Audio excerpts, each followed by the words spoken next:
semuanya, Assalamualaikum warahmatullahi wabarakatuh. Perkenalkan, nama saya Alidaya. Saya mahasiswa aktif dari Politeknik Pembangunan Pertanian Medan, tepatnya di kelas Bunpara.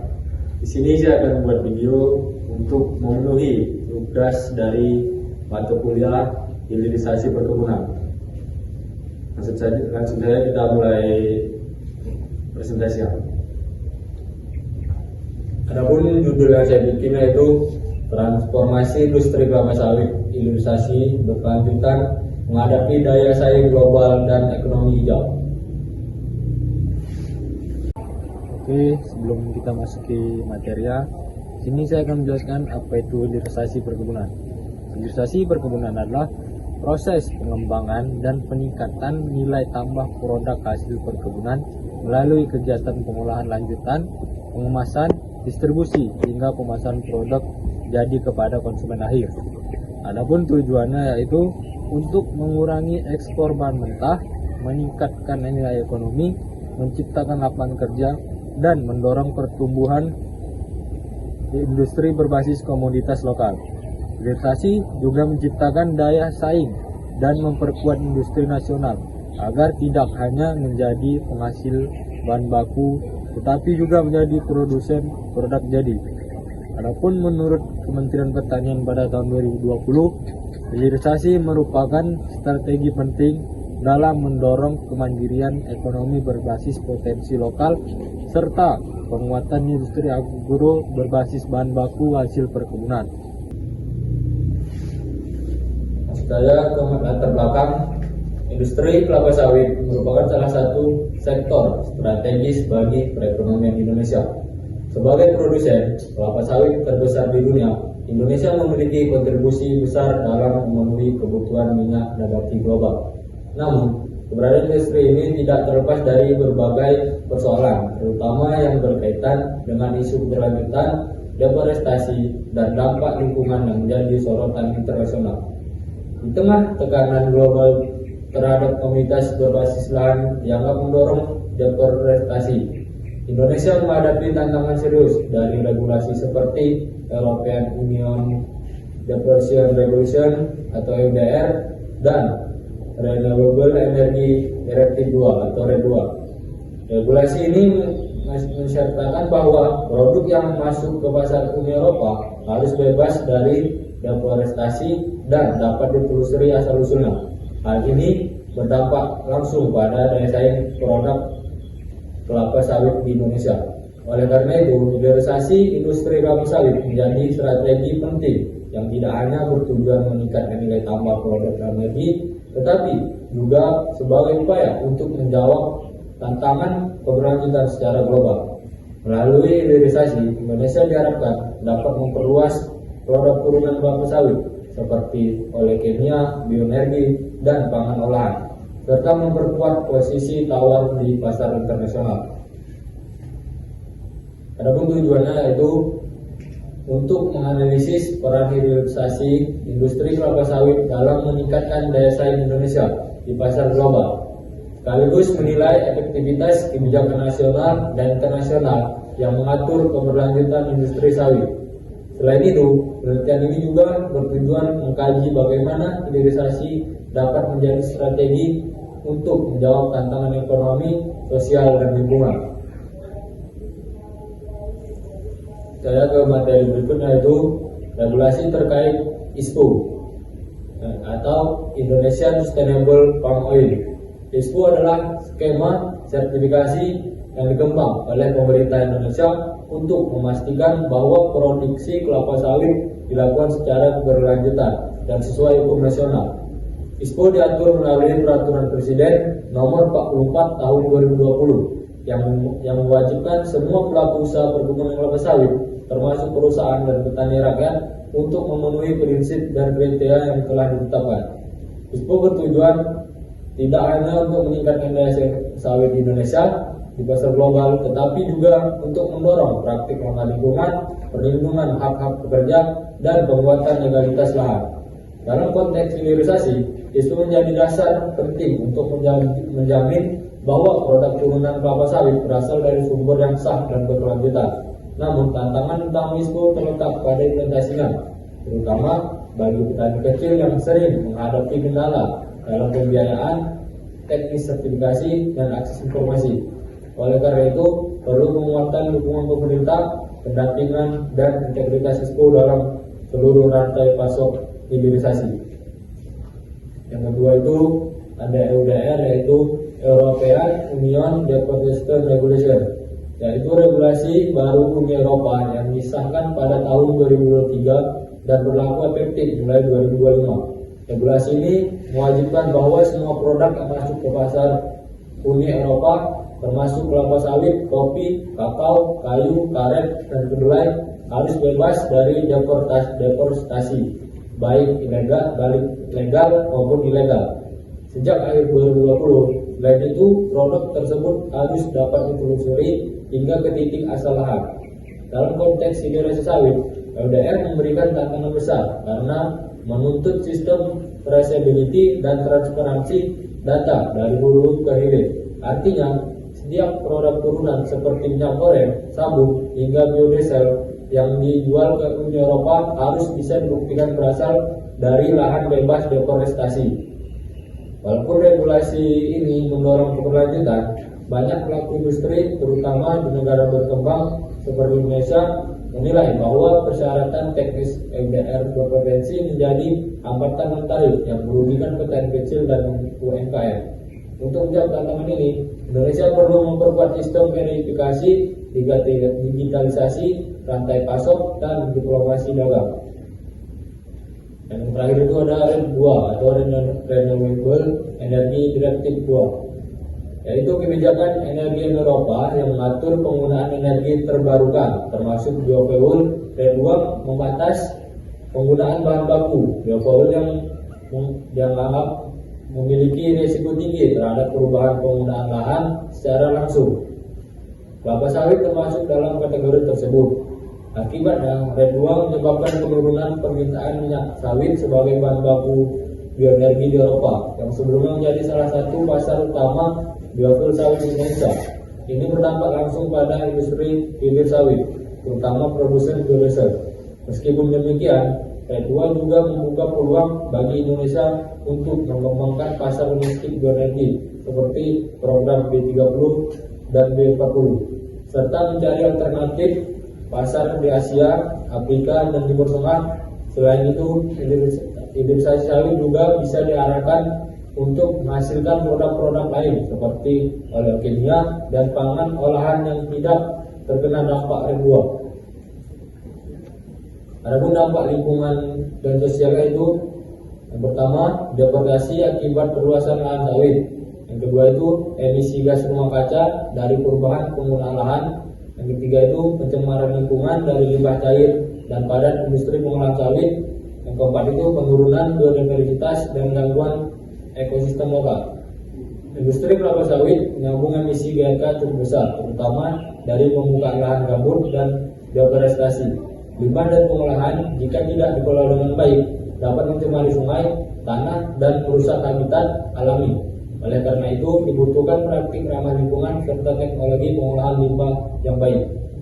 Adapun dampak bagi lingkungannya itu, yang pertama, konflik lahan antara perusahaan dan masyarakat lokal. Yang kedua itu penyimpangan kepemilikan lahan dan akses terhadap pasar. Yang ketiga itu rendahnya kesejahteraan petani kecil dan ketergantungan pada mengkulak. Dan terakhir itu keterbatasan akses terhadap teknologi dan pendampingan usaha tani.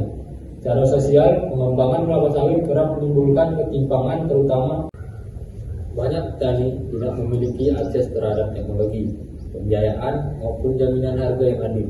Hilirisasi yang eksklusif dapat membantu meningkatkan posisi tawar petani dan menciptakan pemerataan manfaat ekonomi. Adapun materi berikutnya itu peluang dan tantangan hilirisasi. Adapun peluangnya yang pertama, meningkatkan nilai tambah dari produk turunan seperti minyak goreng, sabun, bioenergi. Yang kedua itu diversifikasi pasar ekspor termasuk pasar non tradisional. Ketiga itu peluang industri nasional untuk tumbuh termasuk UMKM. Yang keempat itu penciptaan lapangan kerja baru di sektor pengolahan. Dan terakhir mendukung otonomi hijau dan transisi energi melalui biofuel. Hilirisasi memungkinkan Indonesia tidak hanya mengekspor CPO, tetapi juga produk olahan nilai tinggi, memperluas pasar, menciptakan industri baru, dan membuka lapangan kerja.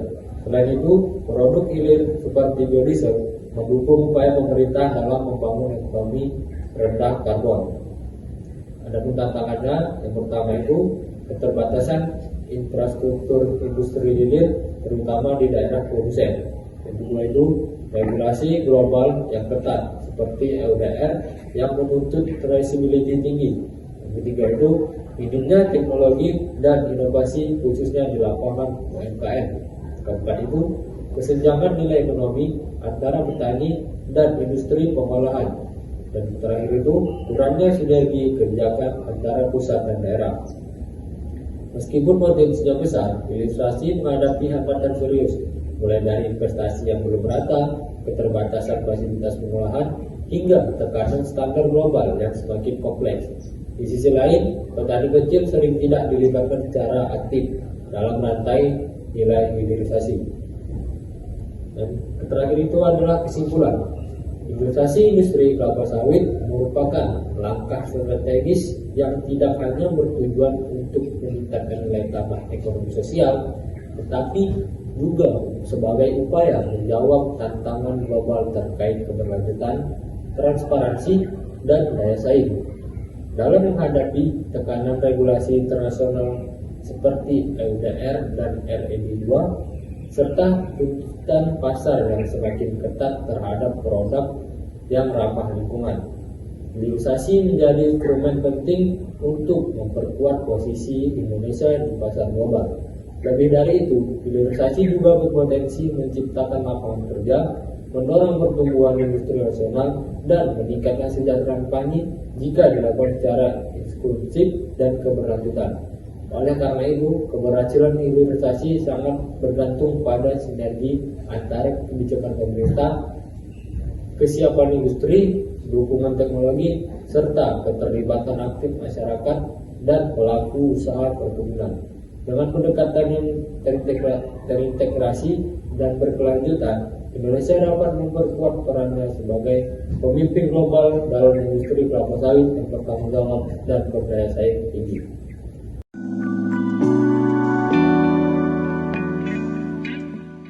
Banyak masyarakat yang bertanya-tanya tentang apa keuntungan dari kebijakan nasional hilirisasi industri kelapa sawit.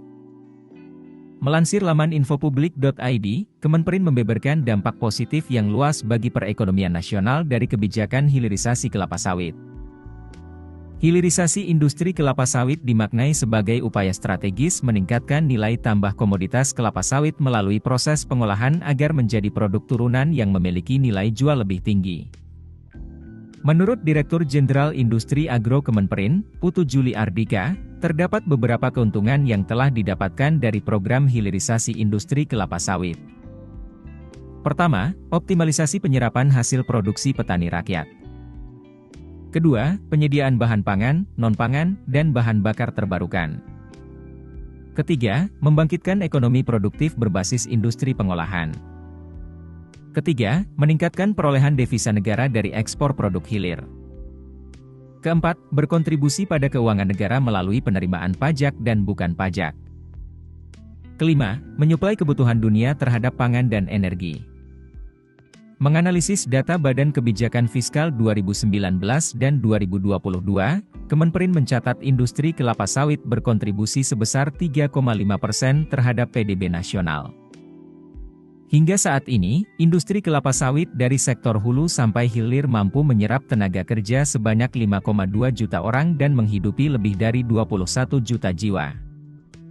Dalam aspek kuantitatif, ekspor produk industri kelapa sawit mencapai total volume 282 juta MT dengan total nilai 176,84 miliar dolar Amerika Serikat selama periode 2015 hingga 2022.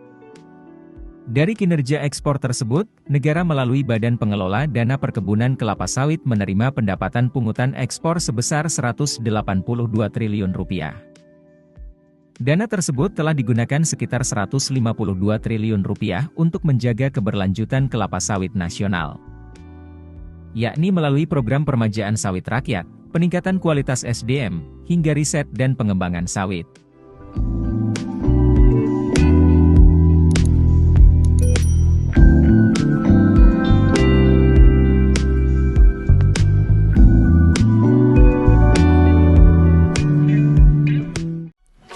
Kamu mungkin udah tahu kalau ini dan ini berasal dari minyak kelapa sawit. Tapi gimana dengan ini? Yang mungkin hari ini udah kamu makan atau kamu juga udah ngolesin ke kulitmu. Ya, dan semua produk ini mengandung lemak yang berasal dari buah kelapa sawit. Kalau kamu penasaran gimana kelapa sawit bisa menjadi bahan baku dari segala produk yang kamu gunakan sehari-hari, yuk kita mulai dari sini. Ragam produk itu bisa disebut dengan hasil dari hilirisasi minyak kelapa sawit. Hilirisasi minyak kelapa sawit adalah proses mengolah minyak kelapa sawit mentah atau crude palm oil atau CPO dan minyak inti kelapa sawit atau crude palm kernel oil atau CPKO menjadi berbagai produk bernilai tinggi melalui proses industri. Indonesia sebagai salah satu produsen kelapa sawit terbesar di dunia terus berupaya meningkatkan nilai tambah dari kelapa sawit. Hal ini dilakukan dengan cara membangun dan memperkuat industri hilir berbasis minyak sawit.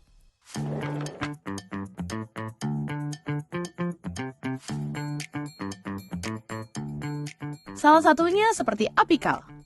Apical merupakan salah satu pemain utama dalam industri pengelolaan minyak sawit global yang secara aktif mendukung upaya hilirisasi minyak sawit di Indonesia.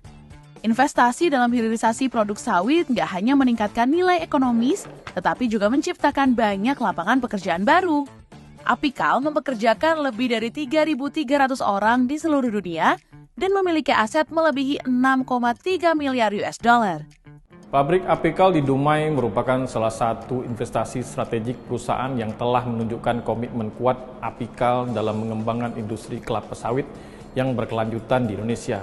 Dengan total investasi 22 triliun rupiah yang direncanakan hingga 2025, pabrik ini tidak hanya berfungsi sebagai pusat produksi, tetapi juga sebagai katalis dalam mendorong pertumbuhan ekonomi lokal dan menciptakan lapangan kerja.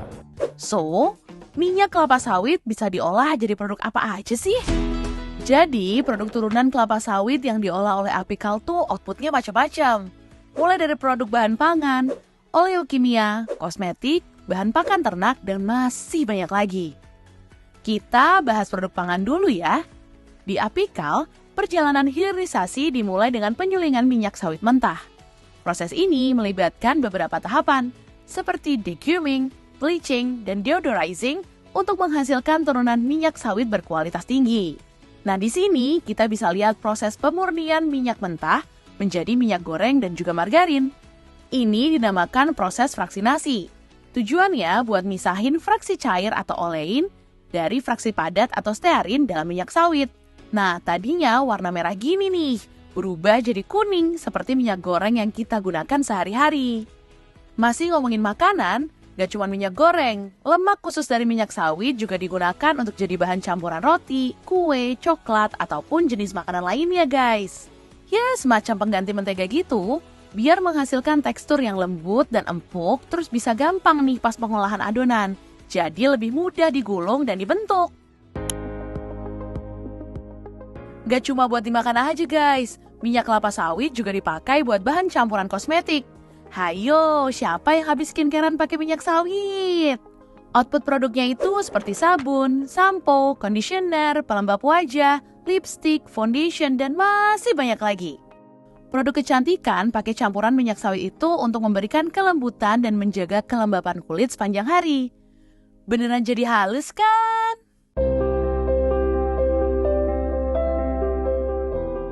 Tebak deh ini apa? Ya, ini pakan ternak dari bungkil inti sawit. By the way, ini baunya kayak kue habis keluar dari oven. Wangi!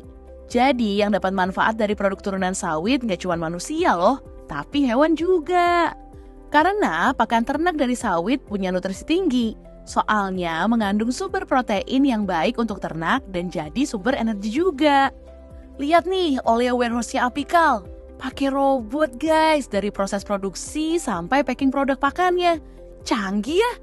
Jadi produktif dan efisien waktu deh.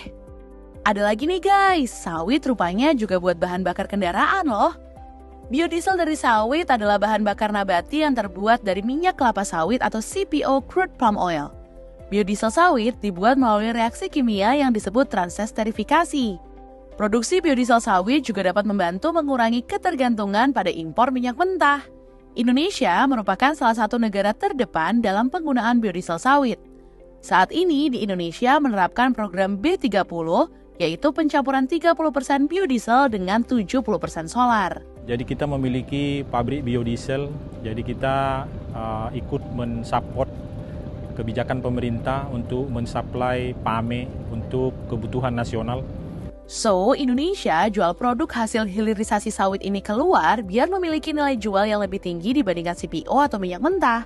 Jadi bisa meningkatkan pendapatan ekspor dan keuntungan bagi para pelaku usaha di industri kelapa sawit. Kalau ekspor untuk produk-produk shortening itu kita dominannya ekspornya ke negara China ya. Kemudian untuk ekspor oleochemicals itu sampai ke negara Eropa, Middle East, bahkan untuk produk refined glycerin kita ekspor sampai ke Amerika. Sedangkan produk-produk refined oil ya dalam bentuk bulk itu kita ada ekspor ke Jepang, Vietnam, di kawasan region Asia Tenggara termasuk negara-negara India, kemudian Cina, Bangladesh, Sri Lanka, Pakistan. Wah, keren ya Indonesia. Apical juga berkomitmen untuk meningkatkan nilai produk di mata konsumen global yang semakin peduli terhadap lingkungan. Gimana caranya? Apical sendiri memiliki langkah integrasi penggunaan energi terbarukan dalam operasionalnya di Dumai, termasuk pemanfaatan limbah sebagai bioenergi lewat pengimplementasian pabrik biogas yang direncanakan akan beroperasional pada 2025 nanti. Hal tersebut merupakan salah satu komitmen Apical dalam mengurangi jejak karbon, mendukung inisiatif energi bersih, dan menuju industri hijau. Nah, kalau soal dampak positif pada ekonomi lokal dan komunitas sekitar, apa aja tuh? Jadi dampak ekonomi Apical terhadap community kami sekitar, itu sebetulnya kita sudah set itu di dalam program kami yang bernama Apical 2030. Kita bekerja sama, kita berkolaborasi dengan seluruh stakeholder along the supply chain. Jadi mulai dari petani sampai transporter, pengumpul maupun sampai ke end user. Kita berkolaborasi bagaimana kita bisa bekerja sama comply. Comply terhadap apa? Comply terhadap NDPI, ya, comply terhadap traceability dan konservasi alam. Itu nomor satu. Dan yang terakhir adalah yaitu mengenai inclusive progress. Ini adalah beberapa inisiatif yang kita ciptakan, kita sesuaikan dengan masing-masing community. Gimana? Ternyata produk turunan sawit macam-macam ya. Dan hasil hilirisasi sawit jadi langkah strategis yang perlu terus didukung oleh semua pihak ya guys. Dengan keberhasilan hilirisasi kelapa sawit, diharapkan Indonesia bisa menjadi pemain utama dalam industri kelapa sawit global dan meningkatkan kesejahteraan masyarakat.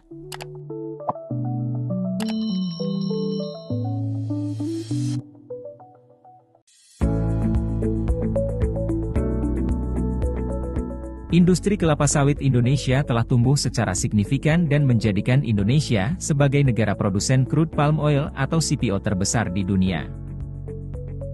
Tingginya produksi CPO diikuti pula peningkatan volume limbah pabrik kelapa sawit. Setiap hari, pabrik kelapa sawit menghasilkan limbah yang cukup besar, termasuk cangkang dan sabut kelapa sawit yang digunakan sebagai sumber energi untuk menghasilkan uap. Namun, proses ini menyisakan limbah berupa abu boiler yang umumnya belum banyak dimanfaatkan, sehingga berpotensi menimbulkan permasalahan lingkungan. Abu boiler kelapa sawit ternyata mengandung nanopartikel silika biogenik atau nanobiosilika yang cukup tinggi. Menariknya, Indonesia saat ini masih mengimpor silika untuk berbagai industri, termasuk industri alas kaki yang merupakan salah satu pengguna utama silika. Hal ini menunjukkan bahwa kita sebenarnya memiliki sumber daya yang berharga di dalam negeri, tetapi belum sepenuhnya dimanfaatkan.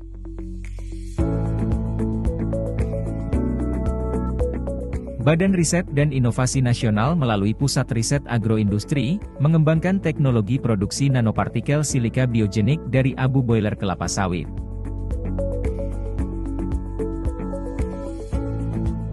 Teknologi ini memungkinkan kita untuk mengekstraksi nanobiosilika yang dapat diaplikasikan sebagai komponen rubber foam dan solid soles pada produk sepatu kasual ramah lingkungan.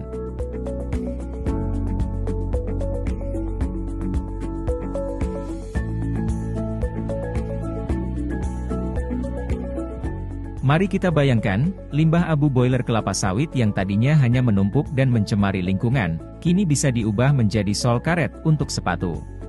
Nanopartikel silika biogenik dari abu boiler kelapa sawit dapat menjadi solusi inovatif untuk memenuhi kebutuhan eco-friendly fashion footwear. Proses produksi nanopartikel silika biogenik dari abu boiler kelapa sawit terdiri dari beberapa tahap. Pertama, preparasi, di mana abu boiler kelapa sawit yang diperoleh dari pabrik kelapa sawit, kita lakukan proses penghalusan sekaligus pemisahan dari kotoran. Selanjutnya, abu boiler yang telah bersih ini, siap ini, dilakukan proses ekstraksi pada suhu relatif rendah sehingga membutuhkan energi yang relatif rendah. Setelah itu dilakukan pemisahan antara cairan ekstrak silika dengan padatannya begitu. Cairan ekstrak silika inilah yang diproses lebih lanjut, dibentuk menjadi biosilika gel namanya seperti itu. Nah, biosilika gel ini kemudian dilakukan proses pemurnian dengan cara pencucian dan sentrifugasi seperti itu. Nah, setelah itu dilakukan pemisahan dan pengeringan.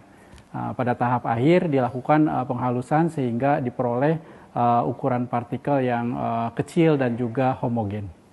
Nanopartikel silika biogenik yang dihasilkan dari abu boiler kelapa sawit ini memiliki beberapa keunggulan dibandingkan produk kompetitornya. Yang pertama dari sisi bahan baku melimpah, murah dan tentunya terbarukan dibandingkan dengan produk kompetitor yang biasanya itu berasal dari tambang ataupun sintetis seperti itu.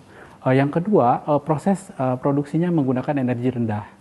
Kemudian yang ketiga, partikel berukuran nanometer, jadi sangat kecil seperti itu sehingga dapat meningkatkan fungsinya pada saat aplikasi. Kemudian yang keempat, memiliki luas permukaan spesifik yang tinggi seperti itu sehingga memang sangat mendukung aplikasinya nanti. Dan yang terakhir memiliki struktur amor di mana ini menjadi reaktif dan akan memberikan sifat yang spesifik ya, yang berbeda dengan produk kompetitornya. Dan tentunya dengan bahan baku yang terbarukan, murah dan ada di lokal ini akan meningkatkan tingkat komponen dalam negeri produk akhirnya.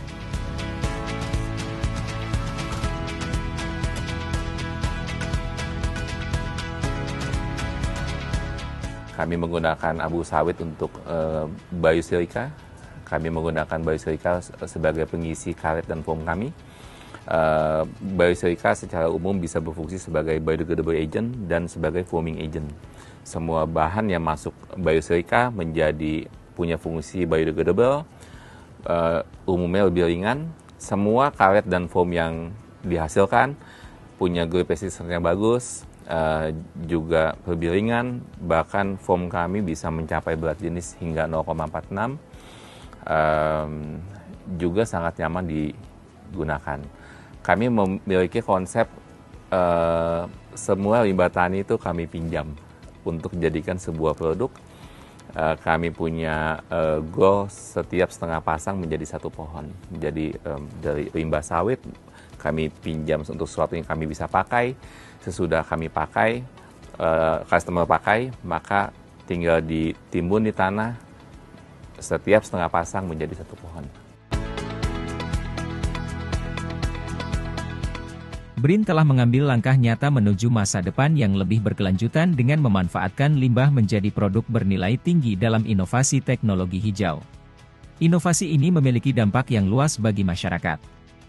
Selain mengurangi dampak negatif limbah industri, teknologi ini juga berpotensi membuka peluang ekonomi baru, menciptakan lapangan kerja, dan mengurangi ketergantungan pada impor. Mari kita dukung inovasi teknologi hijau yang mengubah limbah menjadi manfaat bagi masyarakat dan lingkungan.